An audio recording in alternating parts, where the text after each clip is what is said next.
Tudo começou com um sussurro vindo das extremidades do sistema solar. Um pico incomum no fluxo de dados que quase foi descartado como ruído de fundo. Mas esse sussurro ficou mais alto, cruzando as mesas de astrônomos de várias nações até chegar ao ponto em que o físico mundialmente renomado Michio Kaku se levantou diante de uma audiência e anunciou algo que poderia mudar a maneira como a humanidade se vê para sempre. Um objeto interestelar designado como 3I Atlas havia entrado em nosso sistema solar. Não era apenas outro cometa, nem outra rocha sem vida obedecendo às leis previsíveis da gravidade, mas algo que se movia como se tivesse intenções próprias. Seu caminho era preciso, sua velocidade ajustada de maneiras que nenhum objeto natural conseguiria, e ele emitia rajadas estranhas e padronizadas de energia, como uma linguagem codificada viajando pelo vazio. Isso não era apenas uma descoberta, era um desafio a tudo o que pensávamos saber sobre os limites da física, as possibilidades de tecnologia alienígena e a questão de se estamos realmente sozinhos. O 3I Atlas apareceu pela primeira vez nos dados de um observatório de espaço profundo, posicionado bem acima da atmosfera terrestre, um lugar onde a interferência do nosso planeta é removida e as estrelas podem ser estudadas com clareza pura. No começo, parecia uma anomalia, uma falha no sensor causada por radiação de fundo ou um flash de poeira cósmica cruzando o campo de visão. Mas em poucas horas, a verificação cruzada com observatórios na América do Sul, Europa e Austrália confirmou a leitura. Algo estava lá fora, vindo de além do cinturão de Kuiper, e se movia de maneira diferente de tudo o que havíamos visto antes. Ele estava desacelerando, como se estivesse resistindo à atração do Sol, ajustando sua trajetória com uma precisão que nenhuma rocha descontrolada poderia alcançar. Isso significava que ou ele possuía algum tipo desconhecido de propulsão, ou foi projetado para manipular forças gravitacionais de maneiras que ainda não entendemos. Quanto mais os astrônomos observavam, mais impossível se tornava encaixar seu comportamento nas regras da mecânica celestial natural. Quando os cientistas começaram a analisar os dados eletromagnéticos vindos do 3I Atlas, encontraram algo que fez os times de pesquisa tremerem. Em vez de uma dispersão aleatória de radiação, esperada de um corpo natural, o objeto estava emitindo rajadas fracas, mas consistentes em múltiplas frequências, incluindo o espectro de rádio. Essas rajadas não eram caóticas ou acidentais, elas vinham em intervalos, com ritmo suficiente para sugerir intenção. O albedo do objeto, ou reflectividade, era igualmente incomum. Ele absorvia uma quantidade estranha de luz solar, mas em vez de simplesmente aquecer e reemitir essa energia como um asteroide ou cometa faria, ele liberava emissões infravermelhas em rajadas temporizadas, quase como pacotes de dados sendo enviados para um receptor invisível. Isso não era apenas uma descoberta, era um desafio a tudo o que pensávamos saber sobre os limites da física, as possibilidades de tecnologia alienígena e a questão de se estamos realmente sozinhos. Esse foi o primeiro momento em que a conversa mudou de "o que é isso?" para "quem o fez?". Michio Kaku comparou isso a encontrar uma garrafa no meio do oceano. Não porque a garrafa fosse misteriosa em si, mas porque você sabe que garrafas são feitas, não formadas pela natureza, e são enviadas com um propósito. A jornada do 3I Atlas pelo Sistema Solar apenas aprofundou o mistério.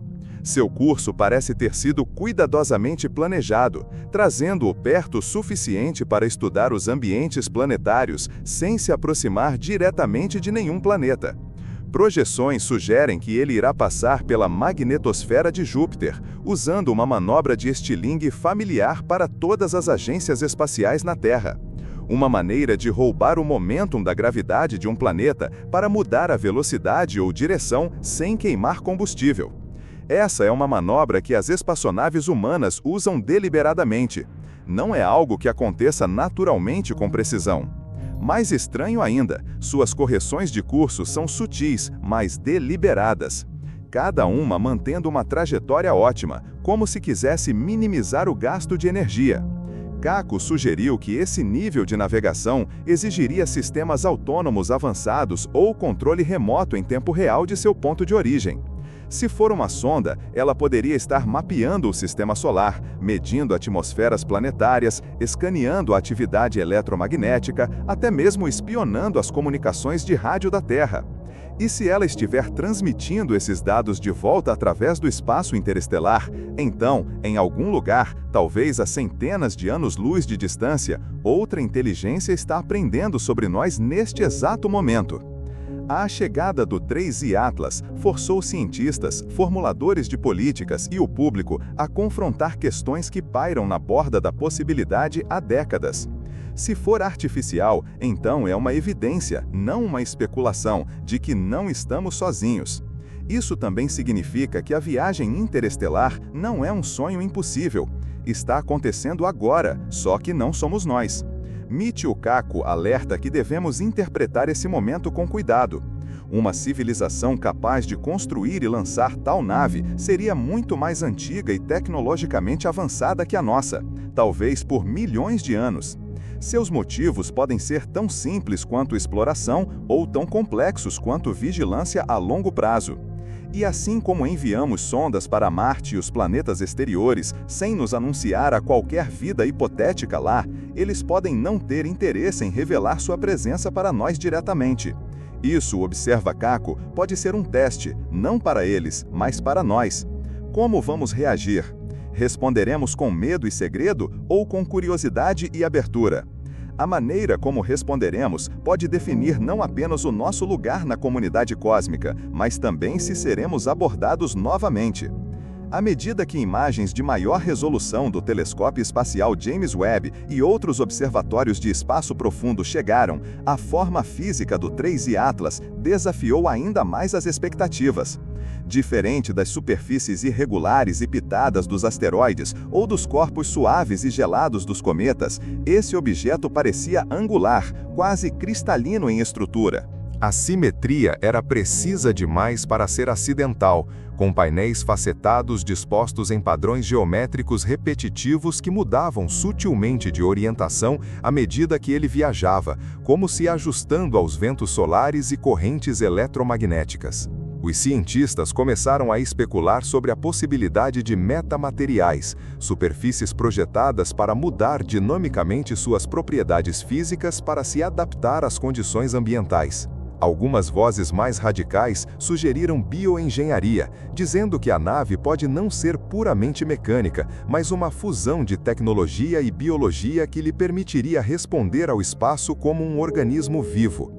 Essa possibilidade gerou debates não apenas no campo da astrobiologia, mas também na filosofia. Se for parte máquina, parte vida, a que categoria ele pertence? E se seus criadores podem fundir o biológico com o mecânico de forma perfeita, o que isso nos diz sobre o nível de avanço deles? Uma das características mais perplexas do 3I Atlas é como ele interage com a energia solar. Em vez de aquecer passivamente e radiar calor como um objeto normal, parece capturar e armazenar fótons, liberando energia apenas em rajadas moduladas e precisas. Essas rajadas ocorrem em múltiplas frequências, infravermelho, rádio e até micro-ondas, sugerindo um sistema sofisticado de gerenciamento de energia. O timing e a frequência das liberações levaram alguns analistas a acreditar que isso poderia ser uma forma de propulsão ou comunicação fotônica, enquanto outros suspeitam que ele poderia estar colhendo e armazenando energia para uma manobra posterior em sua jornada.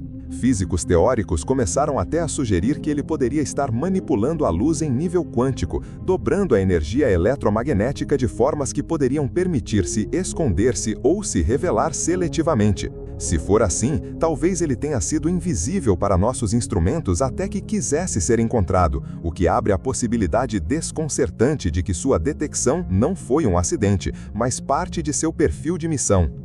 Enquanto astrônomos e engenheiros se concentravam na trajetória e na estrutura do objeto, uma equipe separada de matemáticos e criptógrafos analisava os padrões dentro de suas rajadas de energia.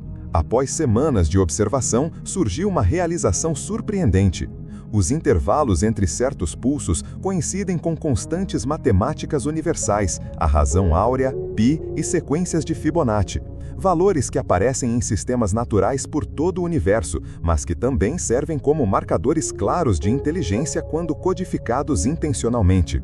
Este é o tipo de linguagem que os cientistas acreditam ser usada para a comunicação entre civilizações sem biologia ou cultura em comum. Não é um alfabeto, mas um aperto de mão matemático, uma prova de que o remetente entende verdades fundamentais sobre a realidade. Embora ainda haja debate sobre se os padrões são deliberados, a coincidência é grande demais para muitos ignorarem.